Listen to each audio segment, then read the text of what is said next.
জামিনের মেয়াদ বাড়াতে শ্রম আপিল ট্রাইব্যুনালে পৌঁছেছেন গ্রামীণ টেলিকমের চেয়ারম্যান ডক্টর ইউনূস সহ 4 আসামি। সেখানে রয়েছেন সহকর্মী জাভেদ আক্তার। সরাসরি যুক্ত হচ্ছে তার সঙ্গে। জাভেদ, বিস্তারিত কি জানাবেন?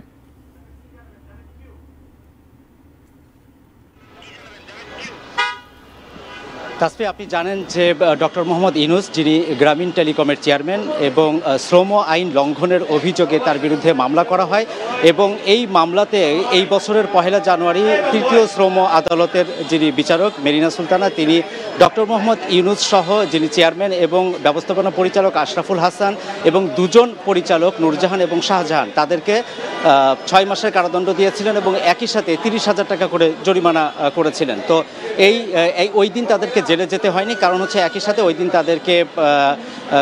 তাদেরকে জামিন দেওয়া হয়েছিল এবং পরবর্তীতে তাদেরকে শর্ত দেওয়া হয়েছিল যে জামিন আবেদনের তার আপিলের শর্তে তাদেরকে জামিন দেওয়া হলো এবং পরবর্তীতে 28 জানুয়ারি তারা শ্রম আপিল ট্রাইব্যুনালে এটি আবেদন করেন এবং কয়েক ধাপে, অর্থাৎ প্রথমত 3 মার্চ, তারপরে 16 এপ্রিল, এই সব কিছু মিলিয়ে মোট 4বার তাদেরকে জামিনের মেয়াদ বাড়ানো হয়। সবশেষ গত 16 মে ডক্টর মোহাম্মদ ইউনূস সহ এই মামলার 4 আসামি জামিনের মেয়াদ বাড়ানো হয়েছিল, যেটি আজকে 4 জুলাই পর্যন্ত। এই 4 জুলাই কিছুক্ষণ আগে ঠিক 11টার সময় ডক্টর মোহাম্মদ ইউনূস এসেছেন এবং তার সাথে আরও যে 3জন আসামি আছেন তারা তার কিছুক্ষণ আগে এসেছিলেন।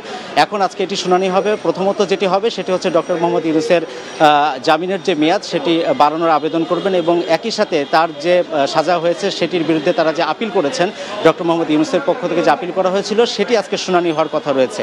আর এর মাঝখানে একটি ঘটনা ঘটেছে, সেটি হচ্ছে এই শ্রম আপিল ট্রাইব্যুনালের যিনি বিচারক এম এ আওয়াল, তিনি যে দণ্ড স্থগিতের আদেশ দিয়েছিলেন সেটিকে চ্যালেঞ্জ করে কলকারখানা ও প্রতিষ্ঠান পরিদর্শনের যিনি আইনজীবী খুরশিদ আলম, তিনি হাইকোর্টে রিট করেছিলেন এবং সেই রিটের শুনানি নিয়ে হাইকোর্ট কিন্তু এই যে দণ্ড আদেশের যে আদেশটি সেটিকে বাতিল ঘোষণা করে রায় দেন। যে রায়ের পর গতকালকে সেটির পূর্ণাঙ্গ রায় প্রকাশ হয়েছে।